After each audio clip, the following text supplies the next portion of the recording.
permíteme contarte algo que jamás imaginé vivir a mis 67 años. Mi única hija, la persona que traje al mundo y crié con todo mi esfuerzo, me miró directamente a los ojos y pronunció palabras que atravesaron mi alma como un cuchillo.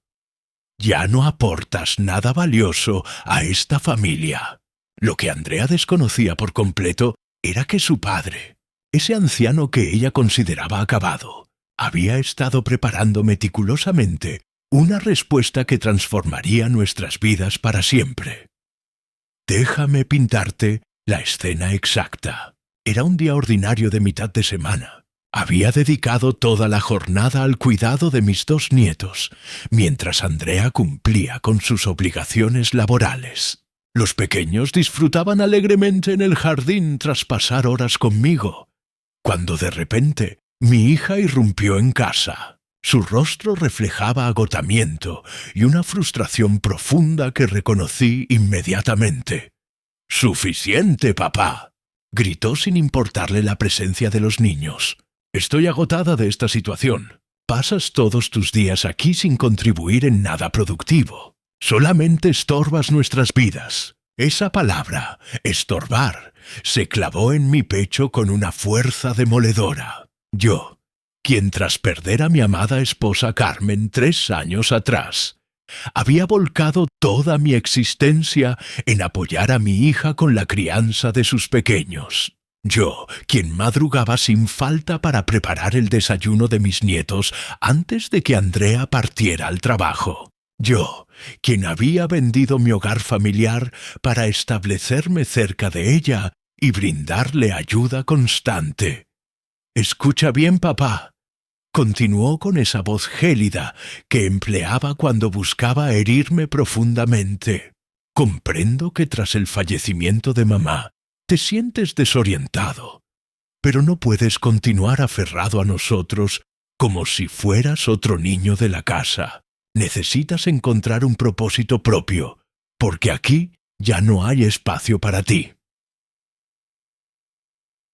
Mi propia hija, aquella que había criado en solitario después de que su madre enfermara gravemente, me expulsaba de su vida como si fuera un objeto sin valor. Pero aquí viene lo que Andrea jamás anticipó. Mientras ella asumía que yo era simplemente un jubilado desamparado, dependiente de su compasión para sentirme útil, yo había estado trabajando discretamente en algo que demostraría cuán equivocada estaba respecto a su padre. Para comprender completamente mi situación, debo retroceder 45 años, cuando conocí a Carmen en una celebración de Año Nuevo. Trabajaba como administrativo en una fábrica metalúrgica, mientras ella enseñaba en una escuela primaria. Nuestros recursos económicos eran limitados, pero compartíamos aspiraciones inmensas y, fundamentalmente, un amor intenso que solo se experimenta una vez en la existencia. Nos casamos 12 meses después, en una ceremonia modesta con presupuesto reducido, pero desbordante de felicidad. Alquilamos un pequeño apartamento en un vecindario humilde y comenzamos a edificar nuestra vida conjunta. Carmen continuó con su labor docente, mientras yo hacía turnos adicionales en la fábrica siempre que surgía la oportunidad. Cada moneda que ganábamos la reservábamos pensando en el futuro que habíamos planificado juntos. Cuando Andrea nació 3 años después de nuestra boda, nuestro universo alcanzó la plenitud. Carmen abandonó temporalmente su trabajo para dedicarse al cuidado de nuestra bebé, y yo conseguí un empleo adicional los fines de semana para equilibrar la pérdida de ingresos. Laboraba de lunes a viernes en la metalúrgica y durante los fines de semana atendía en una ferretería del barrio. Andrea creció siendo el epicentro de nuestro mundo. Era una niña brillante, curiosa, con una personalidad decidida que ocasionalmente nos desafiaba, pero que también nos colmaba de satisfacción. Carmen la asistía con sus estudios cada noche, mientras yo la transportaba en bicicleta al colegio todas las mañanas antes de dirigirme al trabajo. Cuando Andrea cumplió 8 años, ocurrió algo que alteró nuestras vidas drásticamente. La empresa metalúrgica donde prestaba servicios quebró abruptamente. De un momento a otro perdí mi empleo, sin compensación alguna, sin nada. Contábamos con ciertos ahorros, pero resultaban insuficientes para sostenernos durante mucho tiempo. Carmen tuvo que retomar su profesión como maestra, aunque su salario apenas cubría lo esencial. Yo salía diariamente en búsqueda de empleo, pero la situación económica nacional estaba complicada y las ofertas laborales escaseaban. Fue durante esa época de desesperación cuando tomé una decisión que jamás había contemplado: emprender por cuenta propia. Con los escasos ahorros remanentes, adquirí herramientas básicas y comencé a ofrecer servicios de plomería y trabajos eléctricos en el vecindario. Mis conocimientos iniciales eran limitados, pero aprendía mediante la práctica. Carmen me auxiliaba con los presupuestos y la administración después de culminar sus horas docentes. Los primeros meses resultaron extremadamente difíciles. Había jornadas sin conseguir un solo trabajo. Pero gradualmente, los vecinos comenzaron a recomendarme debido a mi honestidad, responsabilidad y precios equitativos. «Contacta a Raúl», se decían mutuamente. «Es trabajador y confiable». En 12 meses ya manejaba más trabajo del que podía atender solo. Contraté un asistente, posteriormente otro. En 24 meses poseía una pequeña empresa de servicios domésticos con 5 empleados y una clientela establecida que se expandía mensualmente. Andrea observaba todo este proceso. Veía cómo su padre se levantaba a las 5 de la madrugada para revisar los trabajos programados. Veía cómo su madre realizaba los cálculos en la mesa de la cocina tras la cena.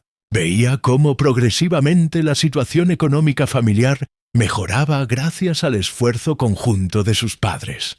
«Papá», me expresaba Andrea cuando tenía 12 años, «cuando sea adulta quiero dirigir una empresa como la tuya».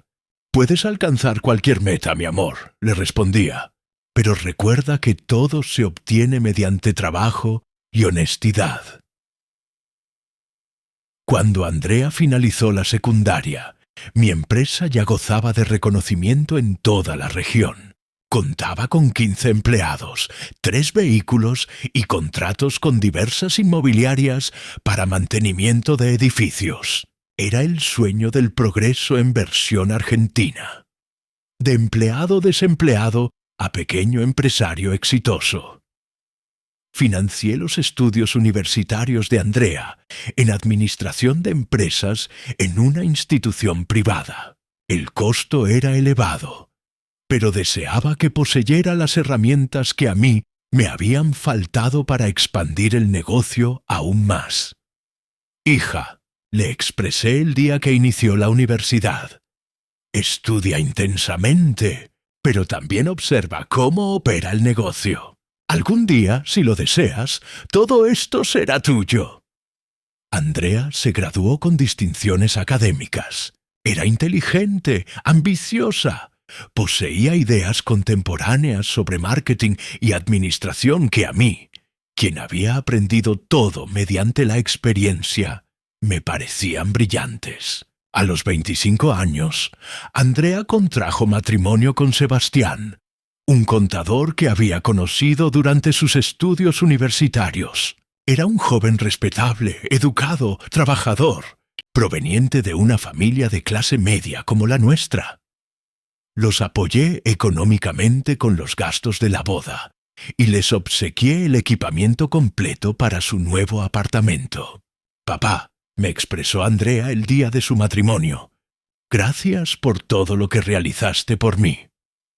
Gracias por demostrarme que con dedicación se puede lograr cualquier objetivo». partieron de luna de miel a Europa, un viaje que financié como presente nupcial. A su regreso, Sebastián se integró a la empresa familiar como contador, y Andrea comenzó a laborar conmigo en el área administrativa y comercial. Durante 5 años trabajamos juntos como un equipo perfecto. Andrea aportaba las ideas innovadoras, Sebastián manejaba las finanzas y yo contribuía con la experiencia y las relaciones con los clientes. La empresa creció exponencialmente. Llegamos a emplear 30 personas y establecimos una sucursal en otra zona de la ciudad. Cuando nacieron mis nietos, Mateo y Valentina, con 12 meses de diferencia, mi felicidad alcanzó su plenitud. Andrea continuó trabajando en la empresa, pero ahora con la flexibilidad de retirarse temprano cuando los pequeños la necesitaban. Carmen se encargaba de cuidar a los nietos cuando era necesario, y yo me derretía observándola en su rol de abuela. Cuando Carmen enfermó gravemente hace 4 años, nuestro mundo se tambaleó. Los tratamientos resultaban costosos y demandaban considerable tiempo. Comencé a delegar más responsabilidades en Andrea y Sebastián para poder acompañar a mi esposa a las terapias médicas. «Papá, no te preocupes por la empresa», me aseguraba Andrea. «Sebastián y yo nos ocupamos de todo. Tú concéntrate en cuidar a mamá». Y les creí plenamente. Les creí porque eran mi familia, porque confiaba en ellos, porque jamás imaginé que mi propia hija podría aprovechar la situación más vulnerable de mi vida. Carmen falleció después de 2 años de batalla. Fue el momento más devastador de mi existencia. Perdí no solamente a mi esposa, sino a mi compañera de vida, a mi mejor amiga, a la madre de mi hija. Me quedé perdido, desorientado, sin motivación alguna. «Papá», me propuso Andrea tras el funeral, «ven a vivir con nosotros unos meses. No puedes estar solo en casa en este momento». Acepté. Vendí la vivienda donde había residido 30 años con Carmen, porque no soportaba permanecer allí sin ella. Con ese dinero adquirí un apartamento pequeño, cerca de la casa de Andrea. Aunque efectivamente pasaba la mayor parte del tiempo con mi hija y mis nietos, era comprensible. Estaba de duelo. Estaba solo. Necesitaba la compañía de mi familia. Y Andrea junto a Sebastián parecían comprender mi situación. Me incluían en las cenas familiares. Me invitaban a los cumpleaños de los pequeños. Me hacían sentir que tenía un lugar en sus vidas. Pero gradualmente, muy sutilmente, comencé a percibir cambios en la empresa. Las reuniones importantes se realizaban sin mi presencia. «Papá, son temas muy técnicos de administración. No queremos aburrirte con esos detalles». Los clientes nuevos eran atendidos exclusivamente por Andrea y Sebastián. «Papá, estos clientes son muy exigentes con la imagen corporativa moderna. Mejor que los atienda Andrea. Mi oficina, que durante 20 años había sido el centro de operaciones de la empresa, se transformó en un depósito. Papá, necesitamos el espacio para los nuevos equipos informáticos».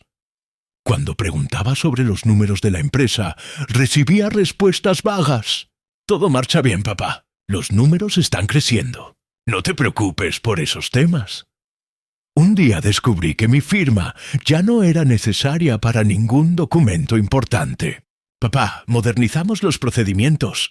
Ahora todo se maneja digitalmente y Andrea tiene poder de firma». En 6 meses había transitado de ser el propietario y director de la empresa a ser una especie de consultor, honorario que visitaba la oficina ocasionalmente y opinaba sobre asuntos que ya no manejaba. Pero estaba tan sumergido en mi duelo por Carmen que no registraba completamente lo que estaba sucediendo. El año pasado, cuando finalmente empecé a emerger del duelo más profundo, Intenté retomar mi rol activo en la empresa. Fue entonces cuando comprendí que ya no tenía empresa que retomar. «Papá», me comunicó Andrea un día que llegué a la oficina y encontré mi escritorio vacío. «¿Necesitamos conversar?». Me condujo a la sala de reuniones, la misma donde yo había tomado las decisiones más trascendentes de mi vida empresarial durante 20 años.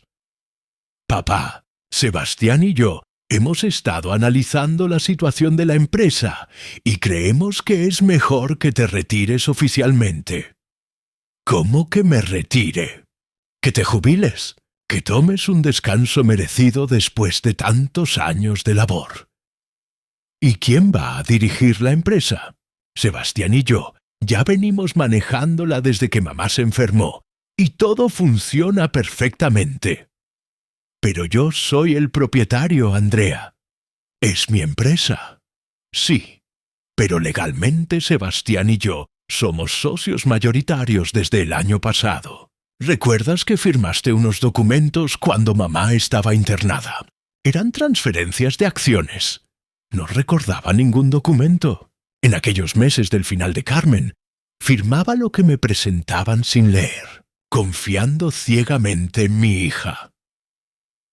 Aquella tarde salí de mi oficina, de mi empresa, de mi vida laboral, sintiéndome como un intruso en el lugar que había construido con mis propias manos durante 25 años. Pero lo peor no era perder el control de la empresa. Lo peor era la manera en que Andrea me hablaba, como si fuera un empleado que había que jubilar, no como si fuera su padre y el fundador del negocio que le había proporcionado sustento toda su vida. Los meses subsiguientes fueron una montaña rusa emocional. Andrea me seguía invitando a almorzar los domingos. Me seguía solicitando que cuidara a los niños cuando tenía compromisos. Me seguía tratando como el abuelo cariñoso y el padre respetado. Pero yo sabía que algo había cambiado irrevocablemente entre nosotros. Y así llegamos a aquel miércoles cuando Andrea me gritó que ya no sirvo para nada. En ese momento todas las piezas del rompecabezas encajaron en mi mente. Comprendí que para mi hija yo ya no era un padre respetado, sino una carga molesta. Comprendí que había perdido no solo mi empresa, sino también mi lugar en mi propia familia. Pero existían cosas que Andrea desconocía sobre su viejo inútil, cosas que yo había estado preparando en silencio durante todos estos meses de humillación. Esa noche, en mi pequeño apartamento donde vivía en soledad desde la muerte de Carmen, abrí una caja de seguridad oculta en el armario y extraje documentos que cambiarían no solo mi vida, sino la percepción que toda mi familia tenía sobre quién era realmente Raúl Vázquez. El día siguiente realicé 4 llamadas telefónicas que transformarían a mi hija en protagonista de una lección que jamás olvidaría. Llamadas que ella nunca imaginó que yo podría efectuar. Llamadas que demostrarían que subestimar a tu padre puede ser el error más costoso de tu vida. La primera acción que tomé cuando comprendí lo ocurrido fue consultar a un abogado especialista en derecho comercial. Le presenté todos los documentos sobre la empresa, todos los papeles que había firmado, todos los registros financieros que había logrado obtener. «Don Raúl», me indicó el abogado tras revisar todo, «existen varias irregularidades en esta transferencia de acciones. Usted firmó estos documentos bajo coerción emocional y sin asesoramiento legal adecuado. ¿Eso significa que puedo recuperar mi empresa? Significa que tenemos argumentos para impugnar esas transferencias, pero será un proceso largo y costoso. Hablamos de al menos 500,000 pesos en honorarios legales.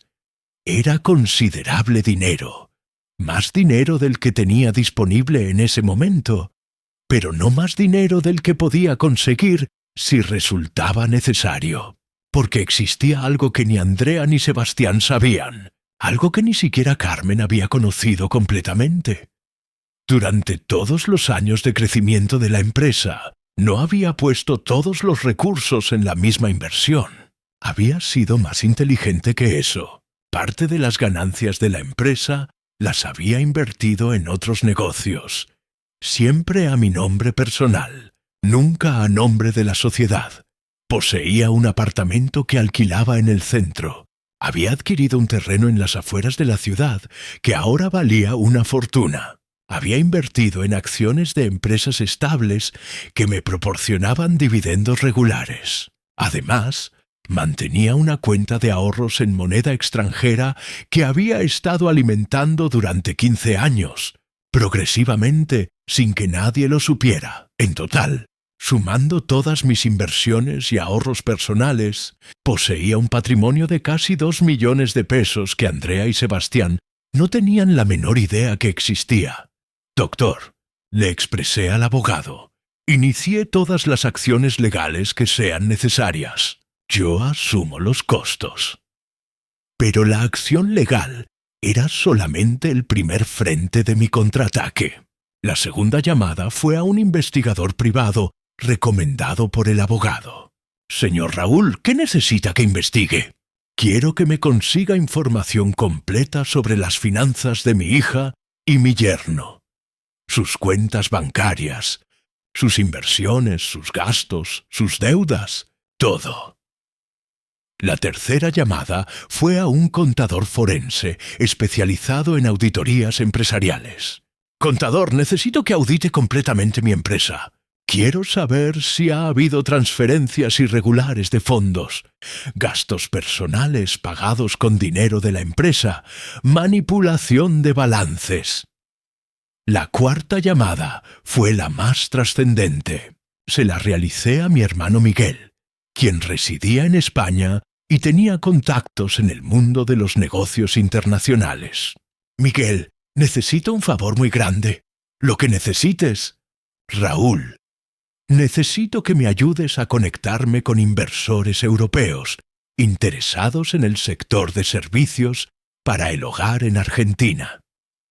Los siguientes 2 meses fueron de trabajo silencioso e intenso, mientras Andrea y Sebastián creían que me la pasaba cuidando nietos y sintiéndome inútil, yo estaba construyendo el plan más ambicioso de mi vida. El investigador privado me proporcionó información muy reveladora. Andrea y Sebastián habían estado desviando fondos de la empresa hacia cuentas personales. Habían comprado un automóvil de lujo a nombre de la empresa, pero que utilizaban exclusivamente para fines personales. Habían financiado vacaciones familiares con dinero supuestamente destinado a gastos operativos. El contador forense confirmó las irregularidades. En total habían sustraído aproximadamente 800.000 pesos de la empresa en el último año y medio. Mi hermano Miguel me conectó con un grupo de inversores españoles que buscaban oportunidades en el mercado sudamericano de servicios para el hogar. Tras varias videoconferencias, alcanzamos un acuerdo preliminar. Estaban dispuestos a invertir 5 millones de pesos para expandir el negocio a nivel regional, pero querían que el control mayoritario estuviera en manos del fundador original. Es decir, querían que el control estuviera en mis manos. El viernes por la tarde, tras 2 meses de preparación silenciosa, llegó el momento de ejecutar mi plan. Envié un mensaje a Andrea. Hija, necesitamos reunirnos el lunes a primera hora en la oficina. Tengo algo muy importante que discutir contigo y Sebastián sobre el futuro de la empresa. El lunes llegué a la oficina temprano. Era la primera vez en meses que pisaba ese lugar que había sido mi segundo hogar durante 25 años. Todo había cambiado. Habían redecorado, instalado muebles nuevos, removido todas las fotografías mías que estaban colgadas en las paredes. Andrea y Sebastián llegaron juntos puntualmente, con expresión de curiosidad mezclada con fastidio. A ver, papá, ¿qué es tan importante que no podía esperar? Coloqué sobre la mesa de reuniones una carpeta voluminosa con todos los documentos que había estado recopilando durante 2 meses. Antes que nada, quiero que sepan que durante estos meses ustedes creyeron que yo estaba deprimido y perdido en mi casa. En realidad, estuve muy ocupado investigando lo que sucedió con mi empresa. Andrea y Sebastián intercambiaron miradas con expresión de alarma. ¿Qué quieres decir con investigando? Abrí la carpeta y extraje el primer documento. Quiero decir que mandé realizar una auditoría forense completa de las finanzas de la empresa desde que ustedes tomaron el control. Les mostré el informe del contador forense con todas las irregularidades detalladas.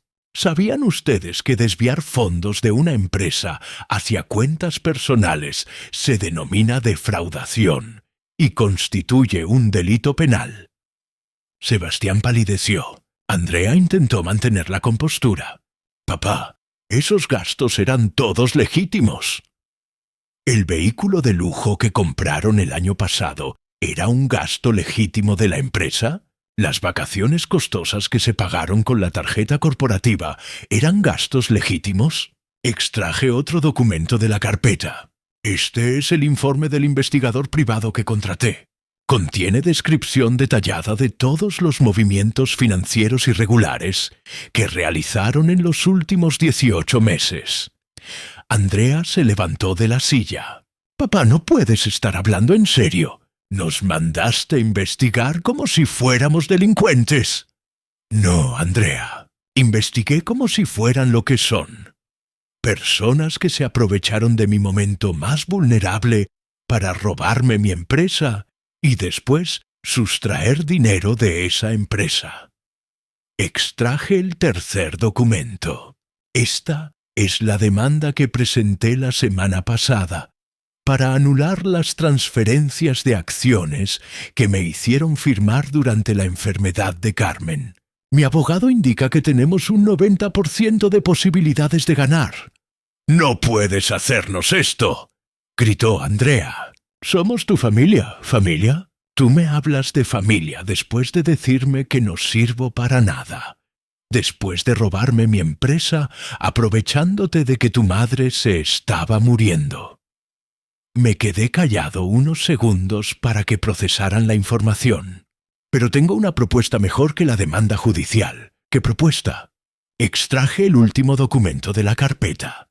Esto es un acuerdo de inversión con un grupo empresarial español. Están dispuestos a invertir 5 millones de pesos para expandir nuestra empresa a nivel internacional. Los ojos de Andrea se iluminaron por primera vez en toda la reunión. ¿5 millones de pesos? 5 millones de pesos. Pero hay una condición no negociable. Yo tengo que recuperar el control mayoritario de la empresa. ¿Y qué pasa con nosotros? Ustedes pueden seguir trabajando en la empresa. Sebastián como contador, Andrea como gerente general, pero bajo mi dirección y con sueldos fijos, no como socios mayoritarios. ¿Y si no aceptamos? Si no aceptan, continúo con la demanda judicial. Los hago procesar penalmente por defraudación. Recupero mi empresa mediante la fuerza legal y ustedes quedan sin trabajo, con antecedentes penales y probablemente con una demanda millonaria encima. Les proporcioné una semana para decidir. Durante esa semana, Andrea me llamó diariamente. Primero para insultarme, después para negociar, finalmente para suplicar. «Papá, por favor, piensa en los niños». El viernes de esa semana, Andrea y Sebastián vinieron a mi apartamento para darme su respuesta. «Aceptamos tus condiciones», me expresó Andrea con la voz quebrada. Fue Valentina quien, sin saberlo, inició el proceso de reconciliación real entre Andrea y yo. Un jueves por la tarde, Valentina se enfermó en el colegio con fiebre alta. Andrea estaba en una reunión importante con los españoles. Sebastián estaba viajando y la directora del colegio me llamó porque figuraba como contacto de emergencia. Fui a buscar a Valentina. La llevé al pediatra. Me quedé con ella toda la tarde hasta que la fiebre bajó. Cuando Andrea terminó su reunión y se enteró de lo sucedido, vino corriendo a mi apartamento. ¿Cómo está Valentina? Está bien. Ya no tiene fiebre. El médico indicó que era una gripe común. ¿Te ocupaste de todo? Me ocupé de todo, como corresponde que se ocupe un abuelo. Andrea se sentó en el sofá junto a la cama donde Valentina dormía, y por primera vez en meses me miró con algo parecido al agradecimiento. Papá, gracias por cuidarla. No hay nada que agradecer, Andrea. Es mi nieta. Sí hay que agradecer, porque después de todo lo que pasó entre nosotros, podrías haberte vengado no ayudándome con los niños. ¿Realmente crees que soy capaz de usar a mis nietos para vengarme de ti? No sé qué creer, papá. Ya no te entiendo. Fue la primera conversación honesta que tuvimos en meses. Andrea, le expresé, yo nunca quise lastimarte. Solo quise recuperar lo que era mío y que me traten con respeto. Pero nos investigaste como si fuéramos criminales. Porque se comportaron como criminales. Me echaron de mi empresa aprovechándose de que Carmen se estaba muriendo, y después robaron dinero de esa empresa. Andrea permaneció callada durante un momento prolongado. «Tienes razón», me respondió finalmente. «Nos aprovechamos de la situación. Pensamos que como estabas mal y no prestabas atención, podíamos manejar las cosas como queríamos». ¿Qué? ¿De qué? ¿Y por qué lo hicieron? Porque teníamos miedo. Miedo de que cuando te recuperaras del duelo, quisieras volver a controlar todo y nosotros quedáramos relegados otra vez. Ahí comprendí todo. Andrea no me había robado la empresa por dinero. Me había robado la empresa por orgullo. Quería demostrar que podía manejar un negocio sin depender de su padre. Andrea, le expresé, si lo que querían era independizarse, podrían habérmelo comunicado. Yo los habría ayudado a establecer su propia empresa. ¿En serio? En serio. Pero robándome mi empresa no iban a lograr ser independientes, iban a lograr ser ladrones. Esa conversación marcó un punto de inflexión en nuestra relación. No resolvió todo de inmediato, pero abrió la puerta para empezar a reconstruir la confianza perdida. Los siguientes meses fueron de trabajo intenso en la expansión de la empresa.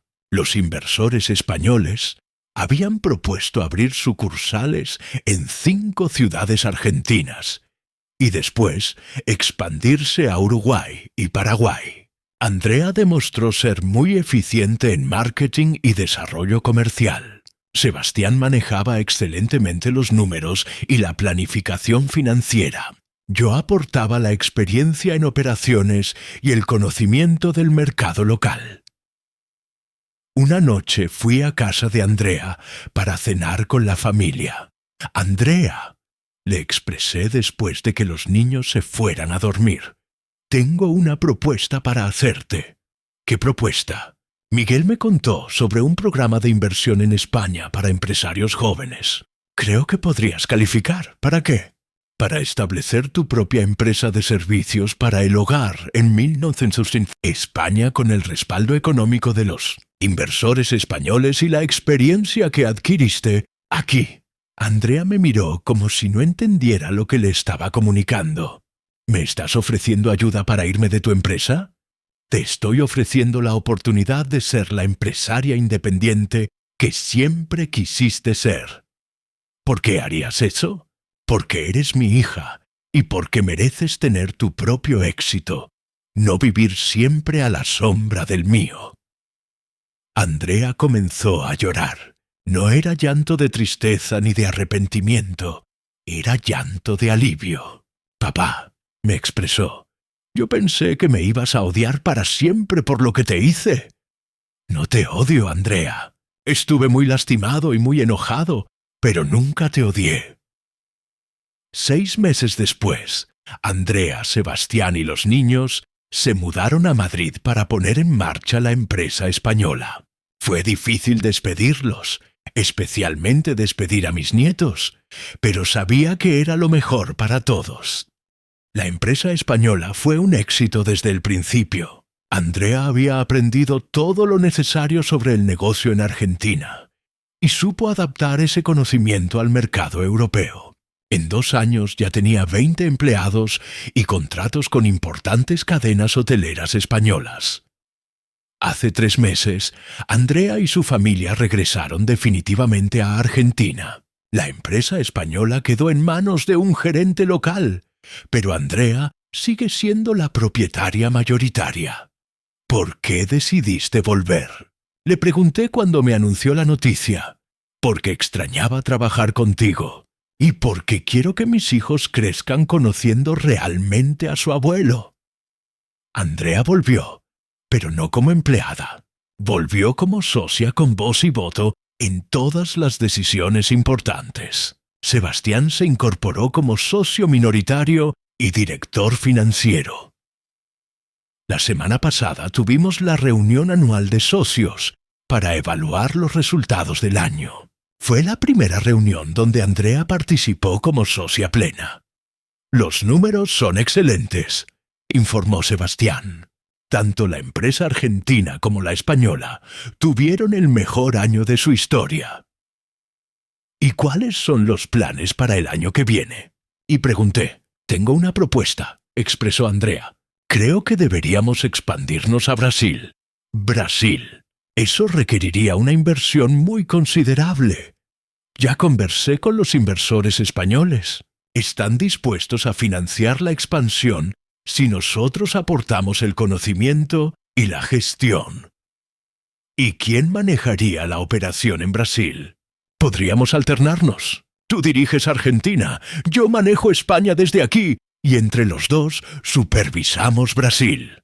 Era una propuesta ambiciosa, inteligente y completamente viable.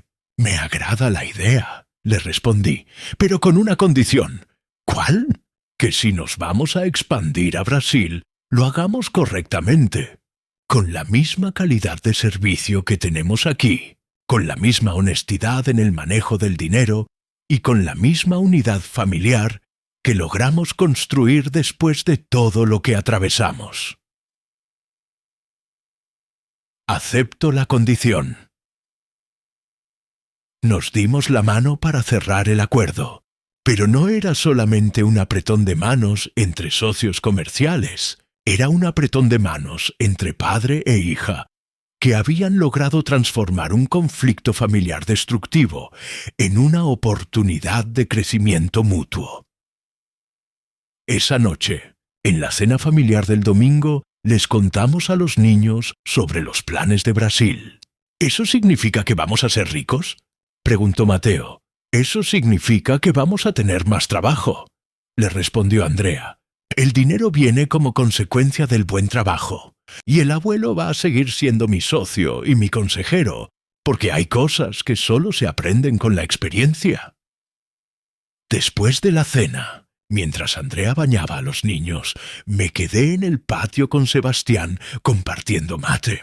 Raúl, me expresó, quiero agradecerte por la segunda oportunidad que nos diste. No hay nada que agradecer. Sí hay, porque podrías habernos echado para siempre después de lo que hicimos. ¿Y qué habría ganado con eso? ¿Quedarme solo con mi empresa y sin mi familia? Pero nosotros te traicionamos. Ustedes se equivocaron. Hay una diferencia entre equivocarse y traicionar. El que se equivoca puede aprender y cambiar. El que traiciona no tiene arreglo. Y yo sabía que ustedes podían cambiar. Hoy, mientras rememoro esta historia, han transcurrido 3 años desde el día que Andrea me expresó que ya no sirvo para nada. 3 años en los que pasé de ser un viejo jubilado que parecía perdido en la vida a ser el patriarca respetado de una familia empresaria, internacional. Pero lo más importante no son los negocios que construimos ni el dinero que ganamos. Lo más importante es que logramos transformar una crisis familiar en una oportunidad de crecimiento para todos. Andrea ya no es la hija rebelde que quería demostrar que podía hacer las cosas mejor que su padre. Es una empresaria exitosa que respeta la experiencia de su padre, pero que también aporta ideas nuevas y frescas. Yo ya no soy el padre autoritario, que creía que solo él sabía cómo hacer las cosas. Soy un socio y consejero que guía, pero que también escucha y aprende. Y los niños están creciendo en un ambiente donde observan que los conflictos familiares se pueden resolver con diálogo, respeto y segundas oportunidades. Abuelo, me preguntó Valentina la semana pasada, ¿es verdad que antes mamá y tú se peleaban por el trabajo? Es verdad, mi amor. ¿Y cómo hicieron para dejar de pelearse? Aprendimos a escucharnos y a respetarnos. ¿Y ya no se van a pelear nunca más? Tal vez nos volvamos a discutir alguna vez, pero ahora sabemos cómo resolver las diferencias sin lastimarnos. Quiero compartir contigo algunas reflexiones que aprendí en este proceso. Primero, nunca es demasiado tarde para defenderte cuando te faltan el respeto, sin importar quién sea la persona. Segundo, la venganza más efectiva no es lastimar a quien te lastimó, sino demostrarle que subestimó tus capacidades. Tercero, los conflictos familiares se pueden transformar en oportunidades de crecimiento si todos están dispuestos a aprender de sus errores. Cuarto, el perdón no significa olvidar lo ocurrido, sino otorgarle a la otra persona la oportunidad de demostrar que cambió. Y quinto, el éxito verdadero no es individual, es familiar. No sirve de nada ser próspero si estás solo, o ser poderoso si tu familia te detesta. Al final, lo que más importa en la vida no es cuánto dinero tienes en el banco o cuántas empresas diriges. Lo que más importa es que cuando partas de este mundo, tu familia se acuerde de ti con orgullo y con amor, no con resentimiento o con lástima. Andrea me expresó que ya no sirvo para nada, pero no esperaba mi reacción. Le demostré que su viejo inútil todavía tenía mucho que enseñarle sobre la vida, los negocios y la familia. Y esa lección, créeme, vale más que todas las empresas del mundo. Porque al final del día, recuperé algo más valioso que mi empresa. Recuperé el respeto de mi hija, la unidad de mi familia y mi propia dignidad. Y eso, amigo mío, no tiene precio. Gracias por ver este video y mantente atento a más videos. No olvides suscribirte, darle like y presionar la campanita.